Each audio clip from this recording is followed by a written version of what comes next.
काफ़ी में कौन सा तत्व प्रयोग होता है? तो वह आपका सिल्वर ब्रोमाइड। दूसरा प्रश्न है, ओजोन की परत किस रसायन से मुक्तः नष्ट होती है? वो है आपकी क्या? CFC। राष्ट्रीय रासायनिक प्रयोगशाला संस्थान कहाँ है? पुणे में। जब पानी उबलता है तो उसका तापमान कैसा रहता है? एक समान। हाइड्रोफोबिया रोग कुत्ते के काटने पर होता है। जो तत्व ऑक्सीजन पर प्रतिक्रिया नहीं करता, कोई रिएक्शन नहीं करता, उससे कहते हैं हीलियम। शरीर में कार्बोहाइड्रेट्स का संग्रहण ग्लाइकोजन के रूप में पाया जाता है। अब आता प्रश्न, शुष्क बर्फ किसे कहते हैं? ठोस कार्बन डाइऑक्साइड को। ब्रेक का आविष्कार किसने किया था? जी ब्रेस्टिंग हाउस ने। जल का घनत्व अधिकतम 4 डिग्री सेल्सियस पर होता है। रेफ्रिजरेटर जो फ्रिज होती हैं उनमें थर्मोस्टेट का कार्य क्या होता है? एक समान तापमान बनाए रखना। अगला प्रश्न बहुत इंपॉर्टेंट है, मानव शरीर की सबसे बड़ी हड्डी का नाम? वो है फीमर। ध्वनि का वेग सबसे ज़्यादा स्टील में होता है। अगला है, आपातकाल घटनाओं में कौन सी ग्रंथि तुरंत सक्रिय होती है? वो है आपकी एड्रिनल ग्रंथि। अगला है, मछलियों के यकृत तेल में किसकी प्रचुरता माने अधिकता रहती है? वो है विटामिन ए। विटामिन ए अधिक। पीजी गैस रहती हैं, उनकी लीकेज का पता चलाने के लिए एथिलीन गैस उसमें भरी जाती है, जिससे क्या है? बदबू आती है। भारत का प्रथम परमाणु बिजली घर कहाँ है? तारापुर में। तारापुर कहाँ है? महाराष्ट्र में। बेंचुरीमीटर से हम क्या पता चलाते हैं कि जल की प्रवाह की दर कितनी है? पत्तियों में पाए जाने वाला तत्व रहता है मैग्नीशियम। साल्ट पीटर क्या कहलाता है? Potassium nitrate. जो पोटेशियम नाइट्रेट होता है उसे साल्ट पीटर का नाम दिया जाता है। साल्ट पीटर इम्पोर्टेंट क्वेश्चन है। मानव शरीर की, अगला जो प्रश्न है वो आपको बता रहा हूँ। मानव शरीर में डिहाइड्रेशन किस पदार्थ की कमी के कारण होता है? जल व लवण के कारण। अगला है, पायरोमीटर विकिरणों की तीव्रता को नापता है। कोशिका व्यक्ति सेल्यूलोज की बनी होती है। ये बहुत इंपॉर्टेंट प्रश्न है। इंसुलिन की कमी से मधुमेह रोग हो जाता है। कौन सा रोग हो जाता है? मधुमेह रोग। मेट्रियोलॉजी जो विज्ञान है वो मौसम विज्ञान है, मौसम से संबंधित है। ऊपर जो मधुमेह प्रश्न है वो बहुत इंपॉर्टेंट है और मौसम विज्ञान का जो प्रश्न है वो भी बहुत इंपॉर्टेंट है। अगला है आपका, हरे फलों का कृत्रिम ढंग से पकाने का तरीका।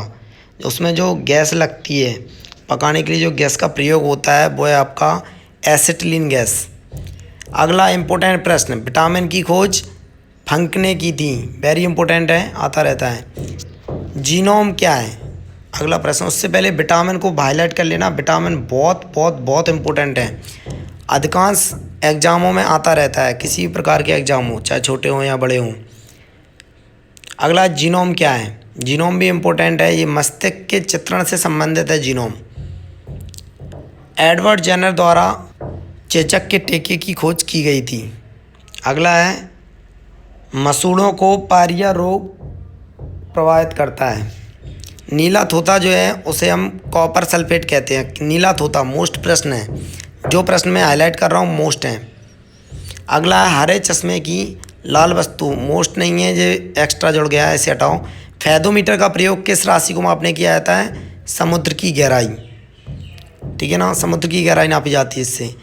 हरे चश्मे में लाल वस्तु देखने के लिए ये प्रश्न हमारे सिलेबस में ज़्यादा मायने नहीं रखता है और इसका थोड़ा कन्फर्मेशन नहीं है, इसलिए इसे हटाता हूँ। अगला है अपना फेदोमीटर वाला जो प्रश्न है वो आता रहता है ज़्यादातर, तो इसे थोड़ा ढंग से याद कर लेना। और उसके बाद वाला प्रश्न तो बहुत इंपॉर्टेंट है, गैस इंजन की खोज किसने की? गैस इंजन की जो खोज है वो हमारे वैज्ञानिक चार्ल्स बेबेज, कंप्यूटर की भी खोज की थी। अगला है, मानव शरीर में सबसे छोटी ग्रंथि, बहुत इंपॉर्टेंट है, पिट्यूटरी ग्रंथि। किसकी चिकित्सा में डायलिसिस का प्रयोग होता है? गुर्दे की। अगला है, राष्ट्रीय सूचना विज्ञान केंद्र की स्थापना की गई 1977। अगला, अल्जीमर रोग जो है मानव शरीर में मस्तिष्क को प्रभावित करता है। अगला, आमाशय में भोजन 3 घंटे तक रहता है। अब अगला जो प्रश्न है बहुत इंपॉर्टेंट प्रश्न आने वाला है। ये 7.4 लिखा है, वो गलती से थोड़ा मिसप्रिंट है, सही से आ नहीं पाया PDF से। तो यह मनुष्य के रक्त का pH मान, मनुष्य के जो खून का जो रक्त का ब्लड का pH मान है वो 7.4 होता है। इसके आगे, सबसे छोटी कोशिका होती है माइकोप्लाज्मा। कौन सी? माइकोप्लाज्मा, ये सबसे छोटी कोशिका होती है।